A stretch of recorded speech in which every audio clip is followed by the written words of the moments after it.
I went out in the garage and found him. What do you mean you found him? I found him dead. Okay. The truck was on him. The hairs kind of raised up on my arm because I kind of knew that something wasn't right. All I see is 2 feet, and the truck's off the jack. And I realized there's nothing I can do. Law enforcement said it was an accident. The constant thing that's going through our minds is being the voice for Levi.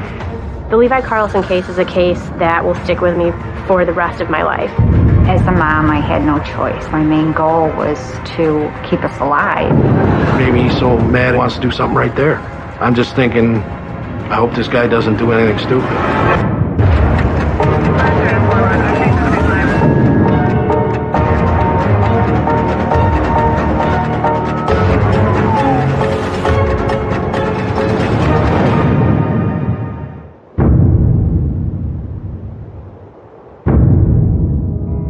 Probably the hardest part for me is when I had to reach down and I felt his leg, and it was cold. 911, what's location of your emergency? Yes, the truck fell on my stepson. Okay, are you with your son right now? He's not alive. Is he breathing? No. He is not breathing. Okay. No. Okay, we're going to start CPR, okay? Carl, they want to start CPR. Do you know CPR? His chest is crushed. His chest is crushed? No. He's probably been under here for hours. Okay. Oh my God. Levi died in November of 2008, and that day we had to go to a funeral. So we headed out to the car, and Carl just said, I'm going to go out and let Levi know that we're leaving. My son come over in the morning. He was helping me because he liked working on trucks because he worked a little bit to have a little extra money. So we leave the house prior to noon to go to the funeral. It's almost an hour away. We drove home, but when we rounded the bend of the farm, I noticed that Levi's truck was still in the same spot. He hadn't worked on it. And, the hairs kind of raised up on my arm because I kind of knew that something wasn't right about that. I'll go out in the garage and see what he's doing. And all I see is 2 feet, and the truck's off the jacks and off the blocks. So I yelled to the wife, she calls 911. I get the jack back under, get it jacked up, pull up his shirt.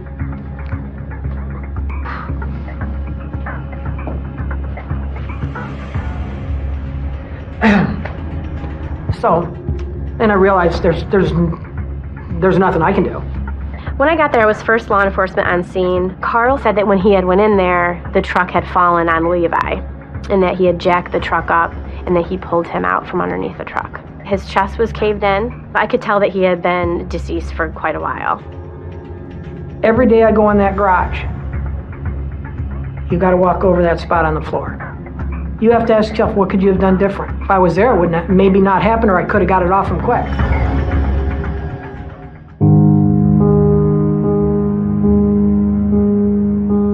Now, Seneca County, being a agricultural community, accidents on these farms are not uncommon. Doctors signed off on the death certificate as accidental. It appeared to be an accident at that point. So at that point, the case never got turned over to investigations. Levi, he was smart with computers, and he would help on the farm. Him and his older sister were really close. His little brother idolized him because he's the big brother. He'd get him out in the go-kart, take his little brother, put him between his legs, and they'd go ramming around. Levi was the kind of kid that seemed like he got transplanted into Seneca County. He was kind of the punk rocker meets farm boy. He had the piercings, and he was a little bit out there, but all in all, he was a great kid. He would work for me during the day and then help his grandfather at night restoring an old tractor. It just doesn't seem like a thing a punk rock kid would do, but that was Levi. At the funeral, 500 plus people came through that evening. Very heartwarming to know that Levi had touched so many lives. Levi loved his girls. It was so evident every time he was around them, and they loved him.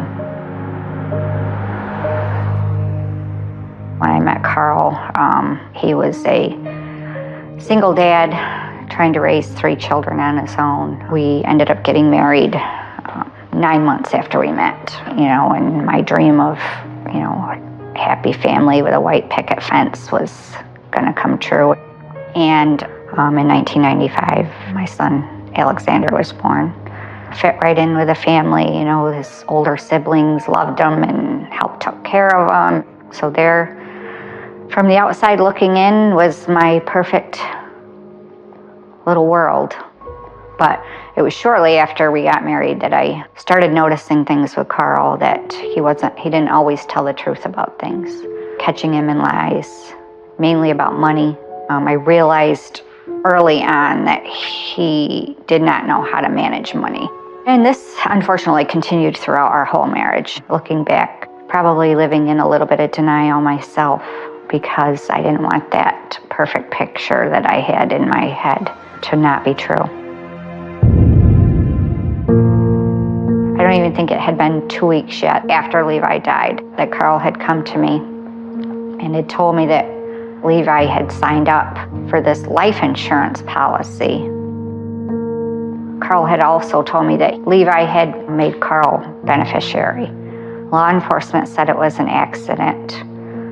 The life insurance company paid out right away. They don't do that if they suspect anything. There wasn't any red flags there. So months after Levi died, I started having a panic attack.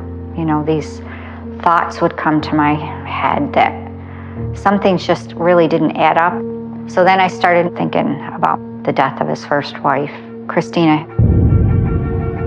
He told me that, back in 1992, when I met Carl, that he had lost his wife in a house fire. And, he said he didn't have anything to do with it.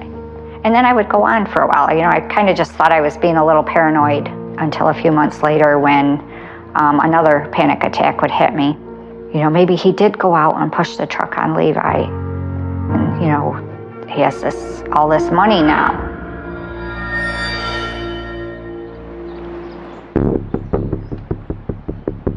So I hired a private investigator in the fall of 2010, and he ended up doing some research. When we dug into Carl's history, I found the life insurance policy on Cindy. Cindy could be a potential next victim. The private investigator contacted me and told me that he found out that I was worth $1.2 million dead to Carl. Now this put me in another sheer panic. The private investigator had also uncovered some paperwork from the fire in California and discovered that they had been investigating Carl, but because Carl had left and came back to New York immediately, that Calaveras County in California did not have the funds to go after him, so they let him go.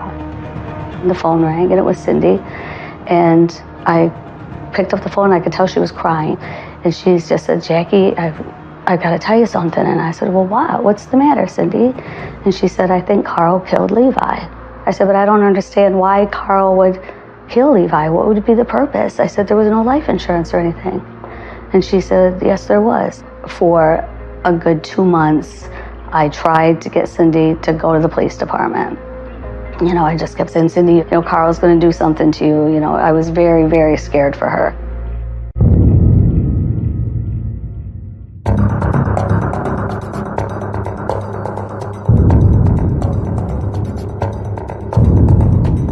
It's February 27th, 2012, and I get a phone call from Jackie Heimel. This is 4 years after Levi's death, and she asks if we investigated a death involving Levi Carlson.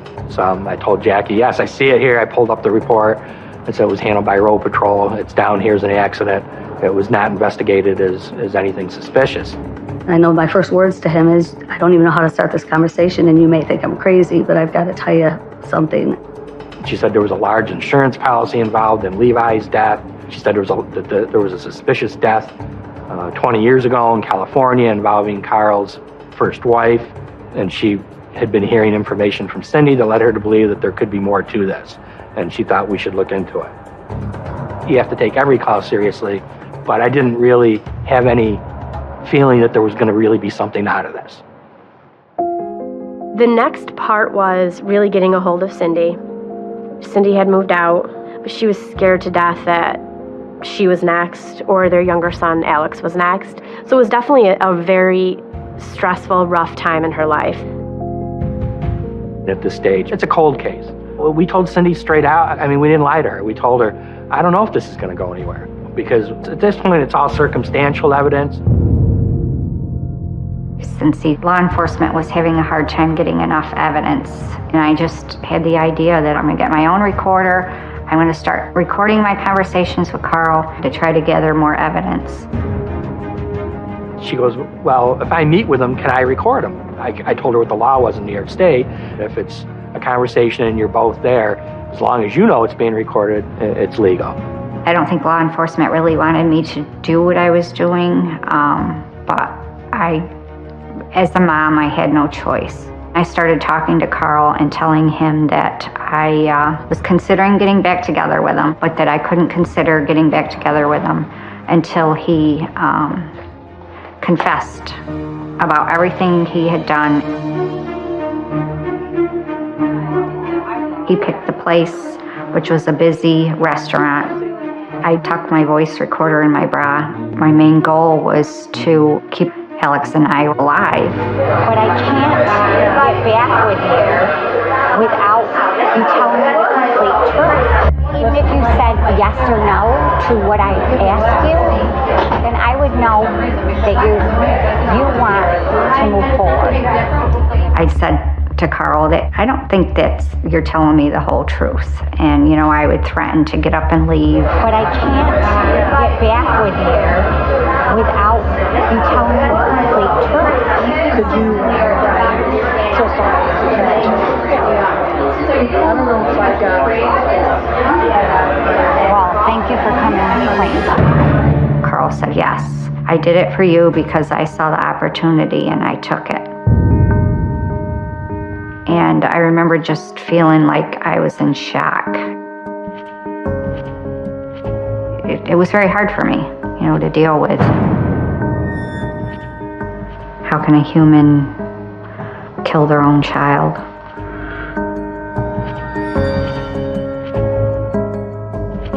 We get the call. He just told me he killed Levi. And I said, did you record it? She said, yeah, bring it in. So, of course, we're excited about this. I knew then that I had a confession, so relief. Finally, you know, this was going to come to an end, you know, this nightmare that I'd been living for the last few years. So she brings in her recorder, and there's nothing on there that is usable. This tape, it's not a clear tape. There's a lot of background noise. You can't really make out the words. We tried sending it out to the state police crime lab to see if they could enhance it in any way. They said, what you hear is what you got. There's nothing we can do with it.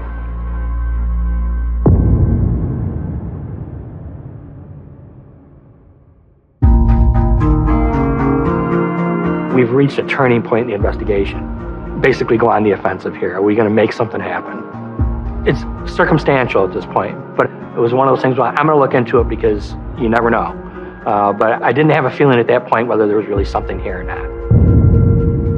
What we ended up deciding to do was this operation at Abigail's restaurant.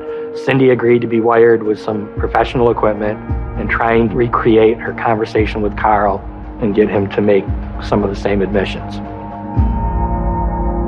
So that happens on November 20th. At this point, we're committed. We can't just let it go at this point, because once he confides in her, he's going to expect her to come back. And when she doesn't come back, there's going to be a problem. Or he's going to get suspicious that she's working with the cops, and now she's going to be in danger. You know, I looked at it as I had a job to do, you know, whatever it took. We had a safety plan in effect. We had 4 undercover officers come in to protect Cindy.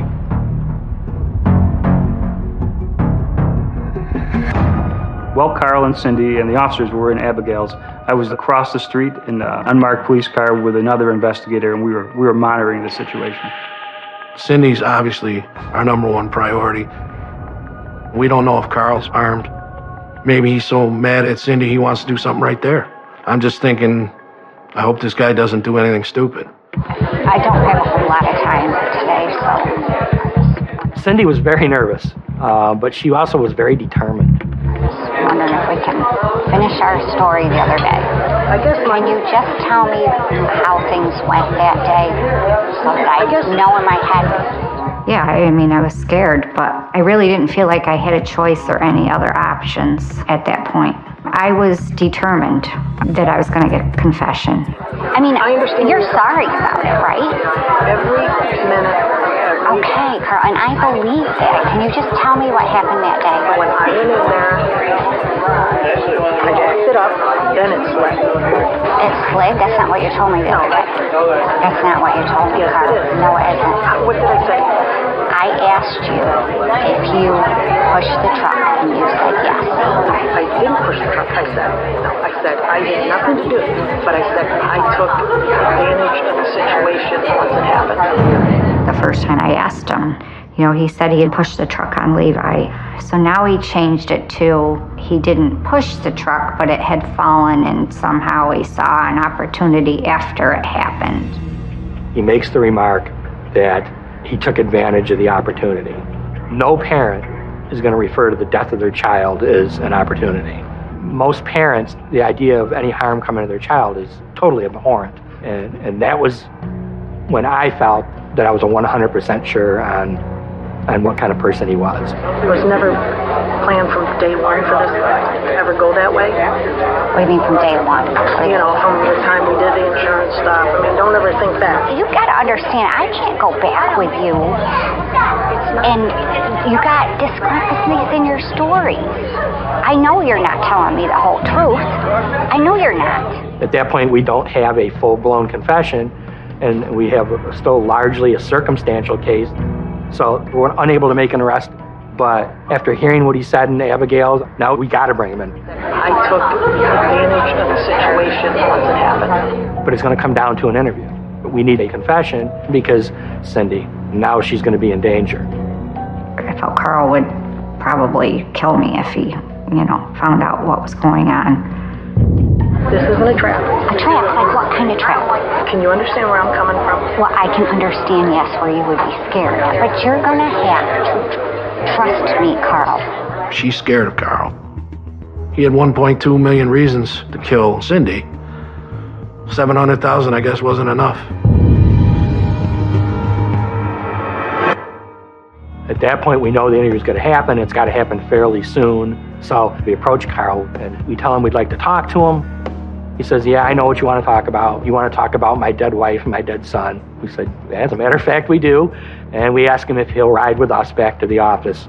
He agreed very cheerfully to come ride with us to the office.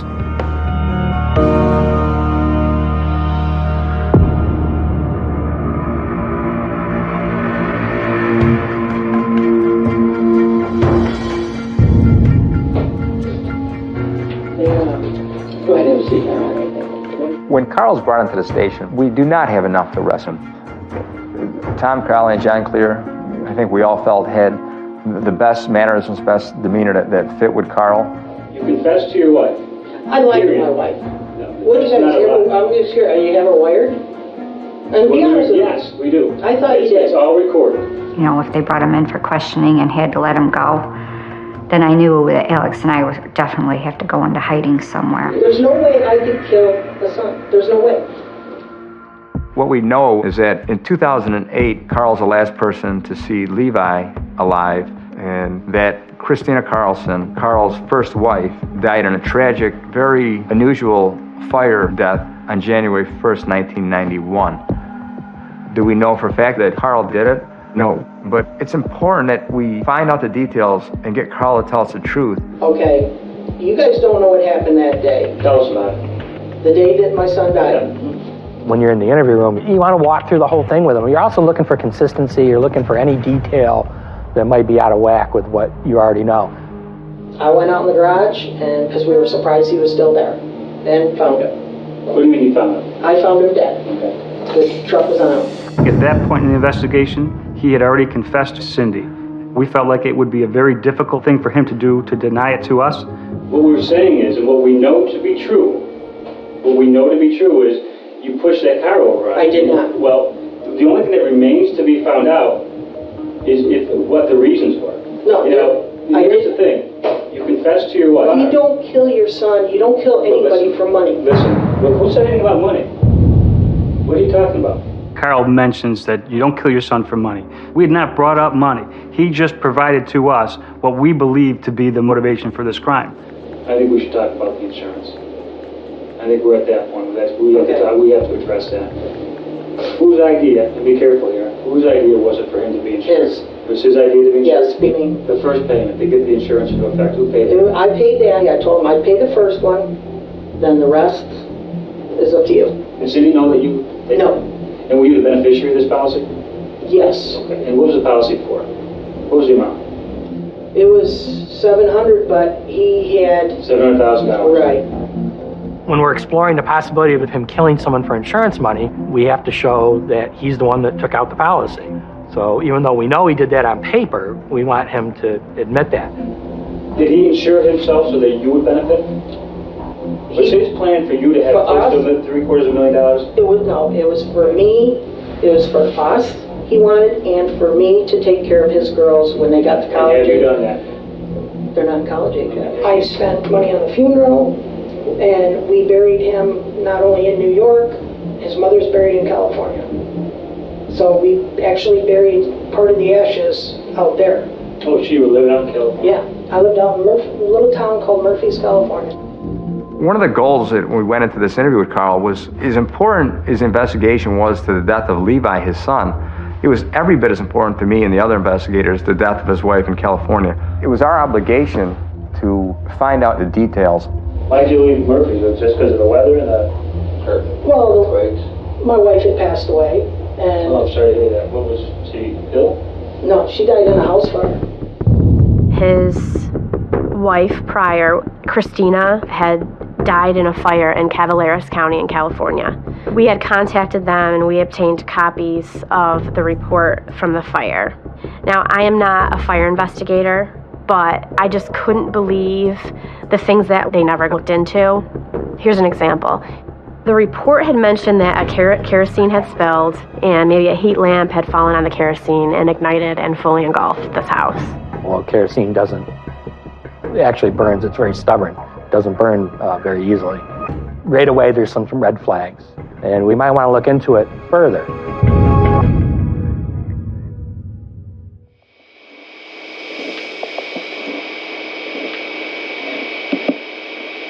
This here's the bathroom where Christina was found. I guess the bathroom door is here, and kerosene got spilled here. That's where they presume it started.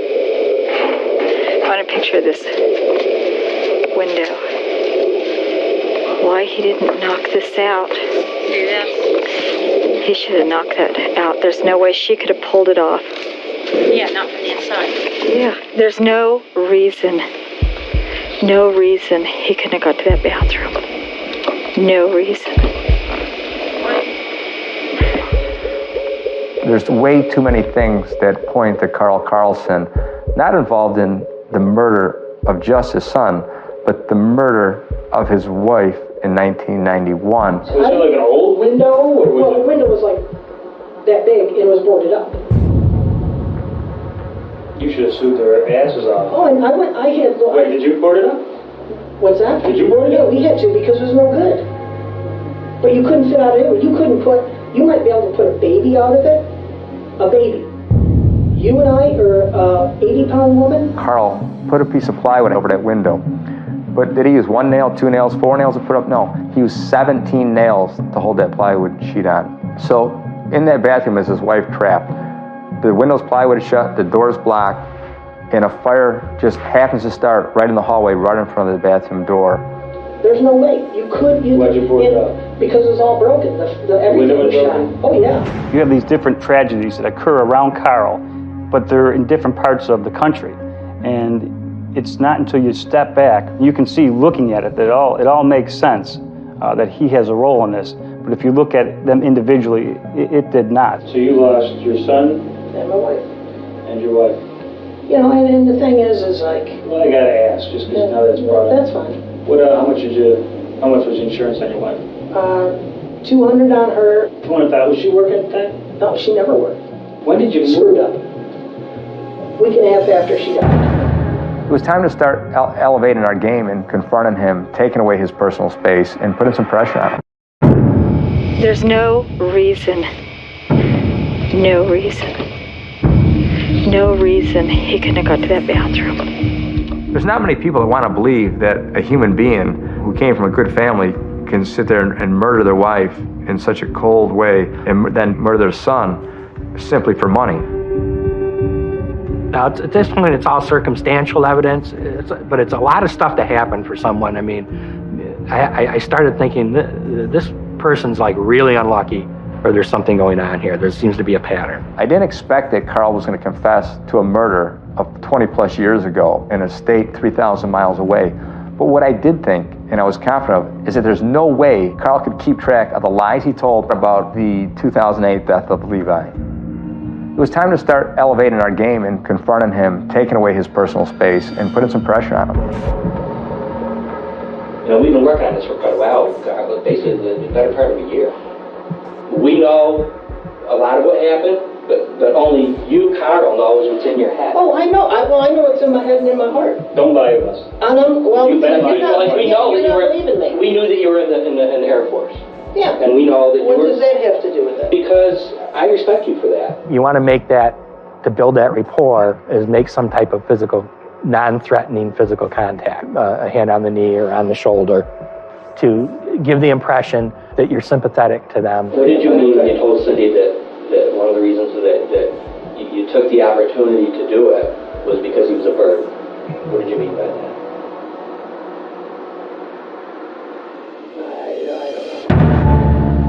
You are not 5 years old. You cannot get caught with your hand in a cookie jar.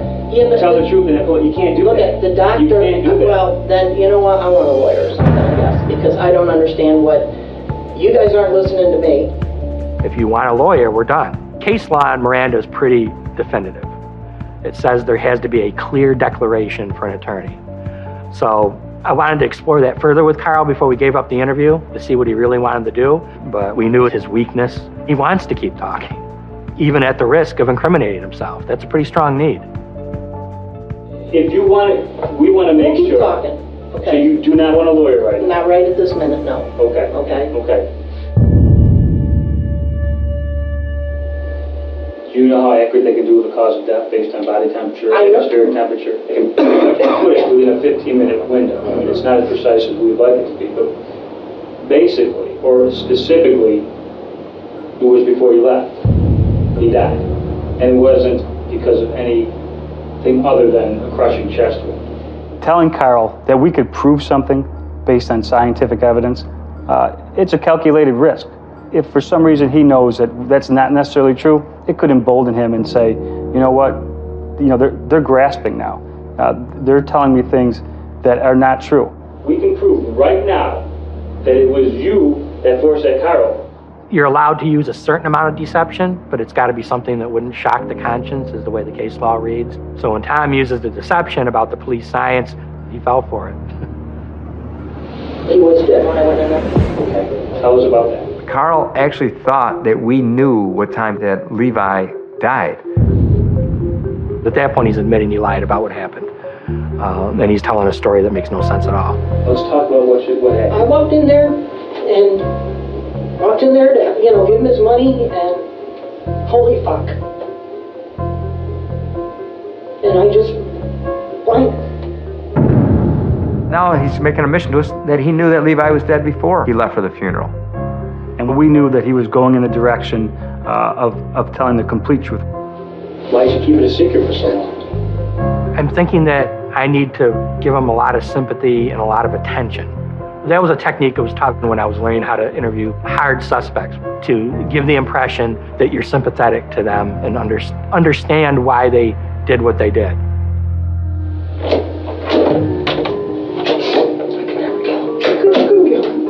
There's no fucking way. John was tremendous. John Clear built a great relationship with Carl to the point that John's rubbing Carl's back and Carl's accepting it, and he likes that John's almost feeling sorry for him. It was an accident, and I blame myself every day, just like you said. It enabled Carl to build, again, that false friendship with John Clear. About 6 hours in the interview, Carl's made some major admissions. Now Jeff's going to come in and be more confrontational. Hey. It's a long interview, and you just keep trying different tactics. Can you sit for a couple minutes so I can just talk to you? There's a lot hanging on this interview because we have still largely a circumstantial case. The end goal is to get some type of admission or confession. I always go in there with the confidence that I'm going to get the truth. And if the truth is that he did the crime, that I'm going to get the confession. I've never in my life gone to an interview and thinking that I wasn't going to get the truth. So Levi, just total coincidence, takes out a $700,000 life insurance policy in name for his father that he doesn't get along with. It's a sole beneficiary. And you happen to pay the policy. I want to take away his personal space and put some pressure on him. I want him to look me in the eyes when he's lying to me and when he's denying about how he murdered his son. He comes over to your house with a $700,000 life insurance policy. He gets under this truck that your son, the one you're supposed to love and care for, this is your blood, your flesh and blood. Miraculously, the truck falls over on him while you're there, and you say... I wasn't in there when it happened. Well, you might say that, but we both know you were in there. Carl's like everybody. He's a look down, look away type of guy. He's lying. He's the guy that you can see his emotions change. You can see his body language change. So he needed help, and you're his biological father, and you don't give him help? What kind of father are you? Piece of shit. Yeah, exactly. You don't give him help. You let him be crushed under there. You go back and go, okay, honey, let's go to your uncle's funeral. I freaked. I panicked. I don't know. A million thoughts went through my head. Jeff definitely took a more adversarial role with him, but that was to allow me to be more supportive. A version of good cop, bad cop. Doesn't matter to me, Carl. I get paid by the hour. But if you want to help yourself, you ought to explain why you pushed that truck. It was a split-second decision. It had nothing to do with the insurance money. Okay. We can deal with that. Like, there's nothing that can justify killing your wife, your kids, your uncles, your parents, I mean, it'd be different if you killed the... I didn't say you killed your wife. No, I know, but I'm just saying, that's why I'm saying wife, kids, whatever. Carl, did you? No, I already been through that. No, hell no, and no way in hell. And if I had anything to do, I would get rid of my wife now and have my first wife. When you get to the point where a person's finally starting to make admissions, you're thinking, I'm at a delicate point here. I got to be really careful on how I phrase stuff. Never heard him? You did. He seems to like that I'm listening, that I'm actually on his side. You're this close, man. You're the closest you're going to be. It was an accident. I opened the truck door. Okay. When they did it, fucking... Do I think he accidentally caused it to fall? No. I mean, that's the way he chose to explain it. I think that way he saved some face. Little revelation. Talk to me. Once he admitted that he lied about how it happened, I mean, the only reason to lie about how it happened was to cover up what really happened. When I went in the garage, I didn't find Levi dead. I went in the garage and he was cussing and swearing up a storm that he couldn't get the hydraulic hose out and stuff like that. So I opened up the truck door, stepped in, laid over the seat to move the linkages and all that, and it tipped. Pushed right over on. It just fell. Fell on. Crushed. Carl Carlson is one of the few true sociopaths I've ever met. Arrogant, a man who likes to boast. He's a man who thinks he's smart. I think somebody like Carl is one of the most notorious murderers that I've ever dealt with. So then what did you do? You walked away, you didn't run for help? You didn't think 911 could help? You can check it back up? I knew the truck was completely on him. The jack was fucking falling over. I just knew that in my head that all I could do was run. But did you know he died of suffocation because his lung was collapsed? And if the truck was lifted off him, he would have been able to breathe. I don't know what I was thinking. So the truck fell on your son, and instead of jacking it back up, you ran. I was scared as shit. I don't know why. It literally sends chills up you when you listen to Carl admitting what he did. There's no remorse. Do you think that I believe that? I don't care what anybody believes. You're a money-driven individual, Carl, period. Yeah. $700,000 is what you had gained from his death. $200,000 is what you had gained from your wife's death in California. Will be. Under New York state laws, if you take an action that causes someone like that to die and you don't do anything to stop it, that's depraved indifference. That's murder second degree. Of all these alleged coincidences, they have to be fully insured, each one of them, to the max. Because, it's not to the, I don't know what you call the max. Well, I have no insurance on my kids. I'm looking at this monster in the eyes, and it's impossible not to become frustrated and deep down inside angry with the type of person that Carl is.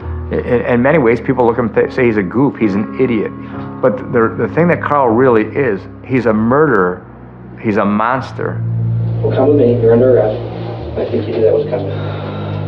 Do you have any weapons on you, Carl? Any knives, anything like that? He didn't even disagree. Didn't seem to be really that upset. He actually shook my hand, told me I did a good job. Okay, I can give it to you. Thank you. Bringing you up to speed now on a crime we first told you about back in 2008. A man in Seneca County is now facing charges he murdered his own son.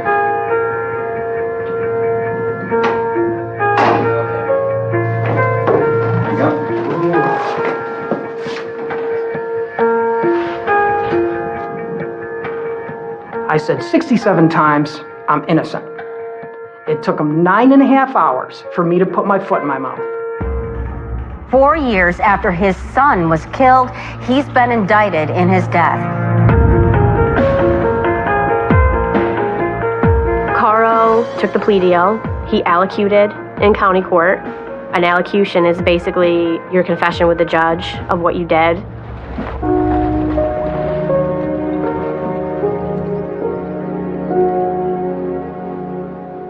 Levi's children helped their mother compose a victim's impact statement for sentencing, which said it better than I can say it. When Carl took Levi's life, he didn't just take away from Levi, he took away from his children. I'm heartbroken that they have to grow up without their dad. This afternoon, a Seneca County man was sentenced to 15 years to life for killing his son. He's also the chief suspect in the death of his first wife in California back in 1991. If things didn't play out the way they did, I do believe that Carl would have definitely have harmed or killed somebody else again. I would have been next on Carl's list, you know. Today, would I ever take life insurance out on anything? Never. You couldn't pay me enough. You couldn't pay me. I'm not upset with my family for staying the heck away from me. Not a bit. I'm upset with the lawyer. I'm upset with the prosecutor. I'm upset with the system. Do you know why Lady Justice has a blindfold on? Do you know the true reason? She's embarrassed. Lady Justice is embarrassed that this stuff goes on. And you may think I'm talking out of my head, but think about it. And tell me, am I wrong? Carl took his plea. He was sentenced. He appealed. He lost his appeal. They unanimously upheld his conviction. Carl Carlson had what most people would kill to have: a wonderful wife, a wonderful family, but it wasn't enough for Carl. Carl wanted to take the shortcut. He didn't want to work for a living. He didn't want to work hard. Life wasn't a marathon. He wanted quick, immediate gratification, and he wanted quick money. And I'm pretty proud of the fact, you know, that I was able to help get him behind bars. I still dream about Levi, and, you know, I think he's in heaven and with his mom, and I think he's looking down on me and Alex, and I think he's proud. You know, I really feel that he's proud.